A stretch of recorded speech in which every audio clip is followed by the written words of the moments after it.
This is Nightly Business Report with Bill Griffith and Sue Herrera.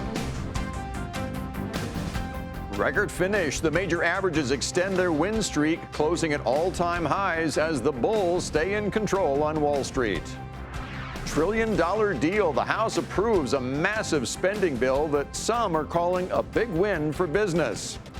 And delivery wars. FedEx cuts its profit forecast for next year as competition heats up and demand for faster service intensifies. Those stories and much more tonight on Nightly Business Report for Tuesday, December 17th. And we do bid you a good evening, everybody, and welcome. Sue is off tonight. Investors have been in a good mood lately, and it continued today.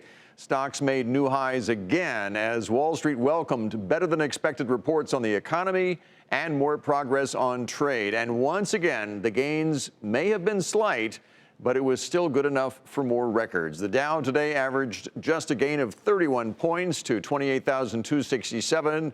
NASDAQ rose by 9 and the S&P added just 1 point, but it closed higher for a fifth straight session, its longest win streak in a month. Bob Pisani starts us off tonight from the New York Stock Exchange.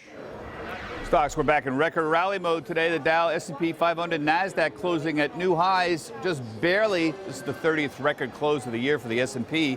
What's fueling this rally? No major headlines today, but the bulls are sticking with their story of having much more clarity heading into the end of the year and particularly going into 2020. There doesn't appear to be any recession in sight in the U.S. economy. That's the most important thing. Just look at today's data. Industrial production finally rebounded in November. Factory activity and auto production picked up after a nationwide strike ended at General Motors. And housing starts also jumped last month with single-family construction hitting 10-year highs, lower mortgage rates boosting buyer confidence in that sector. That's sending home improvement names like Lowe's to all-time highs today.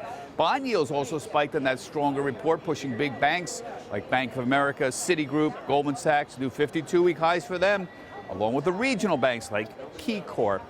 Elsewhere, of course, the market takes some comfort in knowing there's at least a partial trade truce of sorts kicking in ahead of the holidays. That's also supportive for stocks, but the global growth picture is still a little bit murky, especially after reports that Boeing could be looking to cut or halt production of its embattled MAX jets. That's rippling through the global supply chain. It's hitting key suppliers like General Electric, Safran, and Spirit Aerosystems, all of which contribute to that jet. For Nightly Business Report, I'm Bob Pisani at the New York Stock Exchange. So Bob just mentioned some of the things working in the market's favor, and tonight there's one more. Another major headwind has been lifted by lawmakers in Washington, and it includes a gift for business. Ylan Mui reports on that tonight from Capitol Hill. The House has passed a $1.4 trillion spending deal that would fully fund the government and avert another government shutdown through the end of the fiscal year. We've kept our promise to the American people that we would fight for everyday Americans consistent with our For the People agenda. The legislation passed in two parts with strong support from both sides of the aisle. The package of bills now heads to the Senate, which must vote on it as well before sending it to President Trump's desk. All of the president's priorities are in the bill, the two bills. Our members, Republican members, are extremely happy with provisions both related to taxes and spending. The legislation includes some big wins for business, notably the permanent repeal of the health care taxes in the Affordable Care Act, the Cadillac tax on high-cost employer-sponsored health care, the medical device tax, and the annual fee on health insurers are all gone. Together, they add up to tax reductions of more than $370 billion. The bill also reauthorizes the Export-Import Bank for 7 more years, extends a tax break for craft brewers and distillers for 1 year, and raises the legal age for buying tobacco products to 21. But one of the major criticisms of this deal is the price tag. If you want to grade the budget outlook and the fiscal situation, you get a gentleman's D at best. I mean, we have big problems that are not being dealt with. They're getting past the short-term issues, keeping the government open. They're not dealing with the long-term issue of ever-rising debt.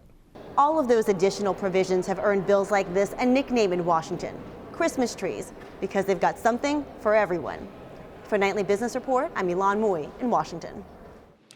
Then there's the Federal Reserve, which is now in neutral mode. And today, the president of the Boston Fed backed that position. Eric Rosengren said that he sees no reason to lower interest rates next year unless there's a material change in the economy. He said that right now is simply a good time to patiently assess conditions. During its final meeting of 2019 last week, the Fed kept interest rates steady after cutting them 3 times this year. And then there's the job market, which, of course, has been a key driver of this economy. And today we learned that the number of job openings rose unexpectedly. According to the Labor Department, there were more than 7 million openings in October. The retail sector accounted for the bulk of those, likely because of seasonal hiring. The number of manufacturing positions posted also rose in that time.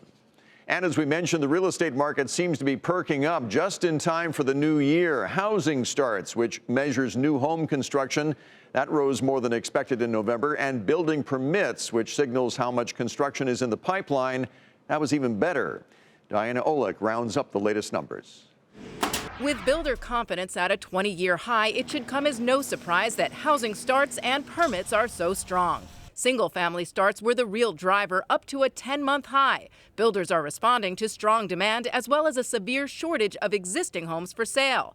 Starts were strongest in the West and South, where builders are busiest. Single-family building permits, which are an indicator of future construction, jumped to the highest level since 2007. That bodes very well going into the new year and the usually busy spring season, which actually starts in late February. Builders are banking on low mortgage rates continuing to drive demand. Starts were much slower at the beginning of this year when rates were about a full percentage point higher than they are now. While the November numbers were strong overall, single-family home construction for this year is likely to end up flat compared to a year ago. That's because builders really only picked up production at the end of the summer. For Nightly Business Report, I'm Diana Olick in Washington. As we reported last night, Boeing has decided now to temporarily halt production of its troubled 737 MAX plane. Hundreds of suppliers are going to be affected by that, and it is expected to ripple through the whole economy because Boeing is one of the country's largest manufacturing exporters. As one economist said, it's hard to find another single company that could have the same type of impact. Steve Leisman has more. It may be hard to imagine, but economists estimate that Boeing's decision to halt production of the 737 MAX can lower overall U.S. economic growth in the first quarter and maybe do so measurably. The negative effects, they estimate, could be even larger than last year's government shutdown. Forecasters at both J.P. Morgan and Oxford Economics say the production halt could shave as much as 0.5 point off of first quarter growth. Problem is that the first quarter outlook was already looking weak. Now it could come in closer to 1% instead of 1.6. That will make it one of the weakest quarters in years. Growth is expected to rebound when production returns, but when that happens is an open question. At this point, we're facing a situation where you're going to have probably about 450 aircraft in inventory because Boeing will finish producing currently the aircraft in process now. The international regulators still have to act, and while we assume that Europe might be relatively soon after the United States, who knows when the Chinese and other major markets may look to obviously fall in line. For now, Boeing has said it won't lay off any of the 12,000 workers who build the 737 MAX. But if the stoppage grinds on, suppliers might find it tough to hold the line on jobs, and eventually, Boeing could as well. For Nightly Business Report, I'm Steve Leisman. By the way, today, Southwest Airlines said it's going to once again delay the return of the 737 MAX to its fleet now until mid-April at the earliest. The airline had previously planned to reintroduce it in March. Southwest operates more Boeing 737 MAX planes than any other domestic carrier. Last week, American Airlines removed the plane from its schedule until April 7th. Time to take a look at some of today's upgrades and downgrades, and we begin with shares of home builder Lennar tonight, which was downgraded to sector perform from outperform at RBC Capital Markets. The analysts there cited the stock's valuation after a 45% run-up so far this year. Price target $62. That stock fell 1.5% today to $57.21. Johnson & Johnson was upgraded to overweight from equal weight at Morgan Stanley. The analyst cited growth in really all of its divisions, its pharma business, as well as the company's consumer segment and its medical devices unit. Price target $170. The shares rose 1% to $143.56. Micron Technology was upgraded once again today, this time to an outperform rating from neutral at Wedbush. The analyst cited better pricing and an expected acceleration in demand throughout 2020. Price target $65. That stock rose a fraction to 53 even today. Still ahead, FedEx warns of another hit to profits as Amazon becomes an even bigger player in delivery.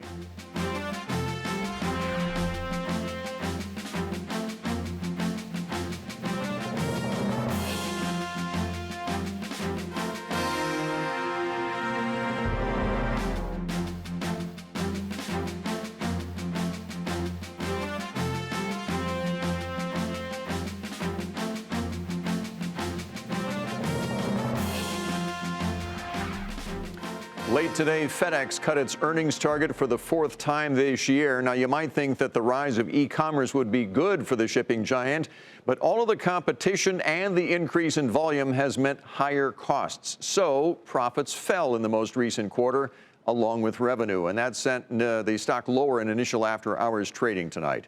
Eric Chemi has more.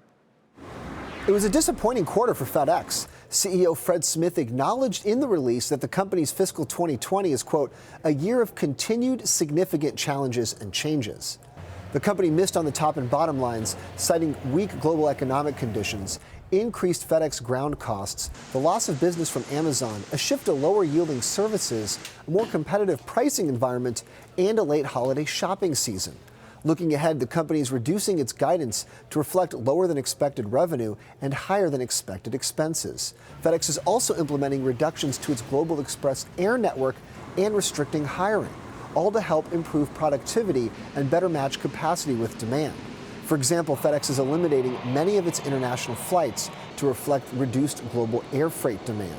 The after-hours move now means FedEx is negative for 2019. For Nightly Business Reports, I'm Eric Chemi.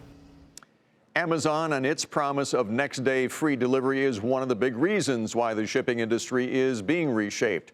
Companies investing billions of dollars to get items to customers a lot sooner. Our Frank Holland went to Kent, Washington to talk to the person in charge of making that happen. Amazon sees these blue vans as much more than just a way to offer free one-day delivery for more than 10 million products.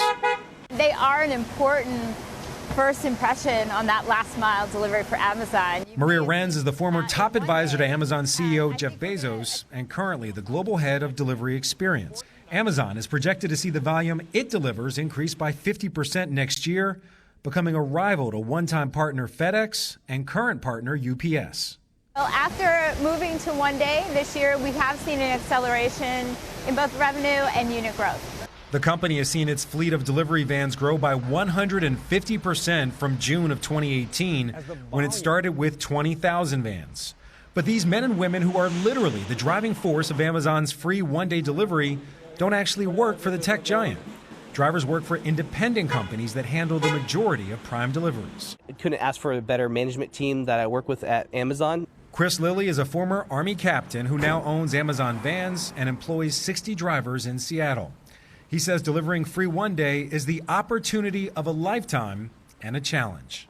But with any challenge that you have, as long as you provide the right equipment, the right task, the right purpose, mindset, anything's achievable. And my drivers do achieve it, and they provide feedback. And if something's not working, then I work with my partner, Amazon. These delivery stations near residential areas or where drivers pick up your package, Amazon has increased these by 36% in 2019 as part of an estimated $3 billion spent on free one day.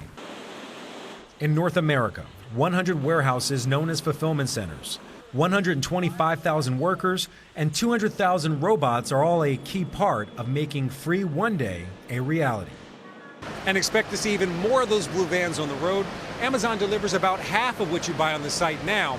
That number is expected to increase to 70% next year. For Nightly Business Report, Frank Holland in Kent, Washington. Now, competition in the e-commerce business has become especially fierce in that so-called last mile when the package hits your front porch. That is where the game is won and lost. And joining us tonight with his assessment of that competition and who the likely winners and losers will be, Donald Broughton is back with us, the managing partner at Broughton Capital. Don, good to see you. Welcome back.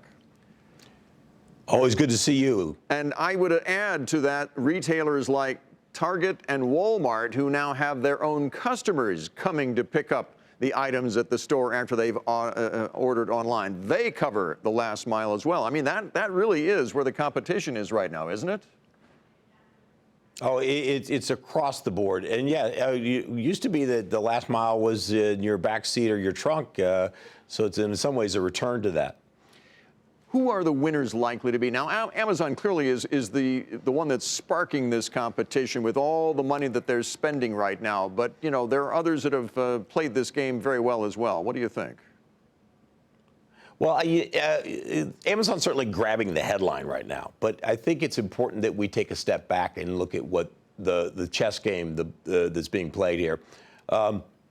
Don't overlook the fact that FedEx dropped Amazon as a customer. Right. I guess Jeff Bezos didn't get the memo that he'd been broken up with, and so we had petty announcements today that third-party vendors are prohibited from using FedEx. Well, hey, here's a newsflash: they broke up with you. They don't want to do business with you. They kicked $1 billion in revenue to the curb. Why? Because they weren't making any money on it to begin with. And two, if you look very carefully at what they're doing, they're building strategic partnerships with Walmart, Walgreens, strong competitors of Amazon who are partnering with FedEx. One. Two, here's what I understand. FedEx in the ground delivery business is the lowest cost provider of that service per package with the fastest service. If Amazon is successful at penetrating that marketplace at all, who's it going to hurt? It's going to hurt the highest cost provider with the worst service, i.e. the post office first, and then it's going to hurt UPS, the second highest cost provider with worse service than FedEx. But you have to admit, that's the way that plays out. You have to admit that FedEx is suffering right now. They've got these higher costs. The stock has been coming down. I mean, this has been a challenging time for them, according to Fred Smith. Oh, absolutely. Well, without a doubt, Bill, you're absolutely right. But the inability to produce financial returns in the last 4 quarters for FedEx has been driven by severe declines in air freight volumes in Asia, Europe. We're now seeing, on a year-over-year basis, we're seeing negative on top of negative volumes in those marketplaces, which are a direct result of the trade tariffs and the ongoing trade war. That's just destroying prosperity and economy after economy after economy. So that's a different issue. All right. And that's really a headwind to them. Very good. Donald Broughton with Broughton Capital Management. Again, thanks for joining us tonight, Don. Always a pleasure, Bill. You bet. Meantime, an executive shakeup at Bed Bath & Beyond, and that's where we begin tonight's Market Focus. The new CEO there at the home goods retailer is shaking up his inner circle, replacing 6 senior executives. Mark Tritton says that this move is going to streamline decision-making and bring a fresh perspective to changing consumer trends. Shares rose more than 11% there at $16.88 today. Eli Lilly has issued an upbeat outlook. The drug maker expects some of its key drugs, like treatments for diabetes and psoriasis, to boost revenue. The company also plans to launch up to 3 new drugs next year. The guidance came one day after Lilly increased its quarterly dividend by 15%. That stock was up about 2% to $125.33. But it was a different story for Unilever. The consumer products company says it's going to miss its latest sales target due to slowing growth in North America and because of challenges in other key markets.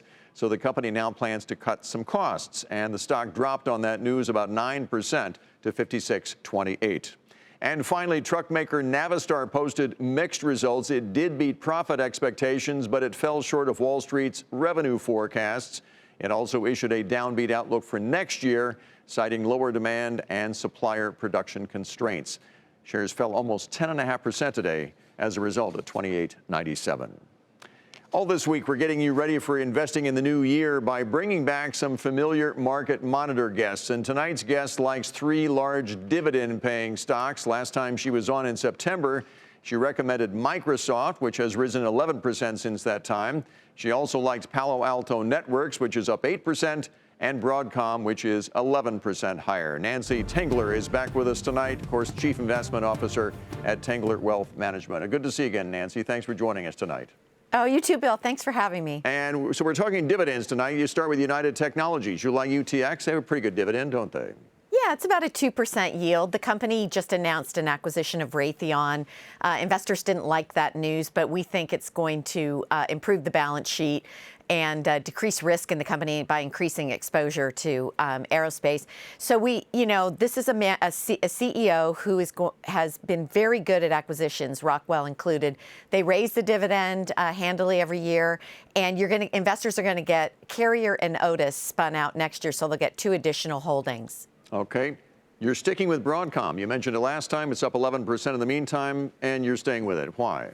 Well, I mean, this is also another CEO you just don't want to bet against. Hock Tan did the Computer Associates acquisition that had investors kind of up in arms, yet he's paying out 50% of free cash flow, raised the dividend 23% this week. They made the announcement, and it's grown the dividend at about 50+% over the last 5 years. I don't need a lot to go right or with a 4% yield in this company.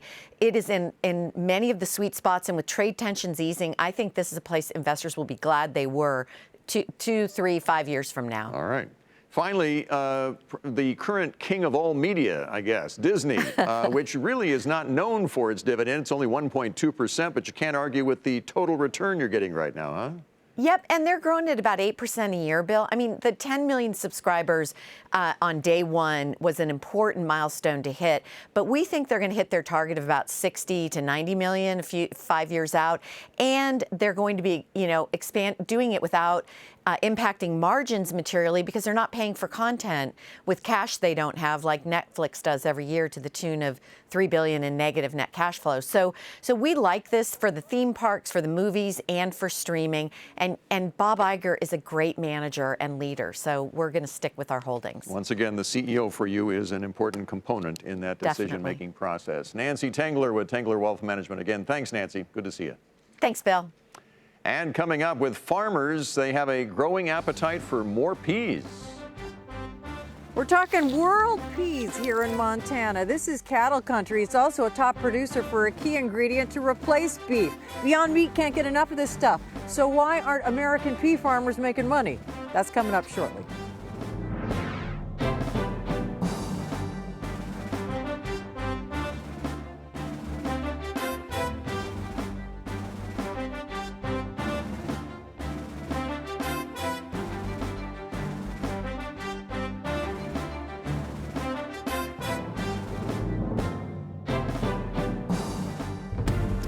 Here's what we are watching for tomorrow. Of course, in the world of politics, the full House of Representatives is scheduled to vote on the 2 articles of impeachment.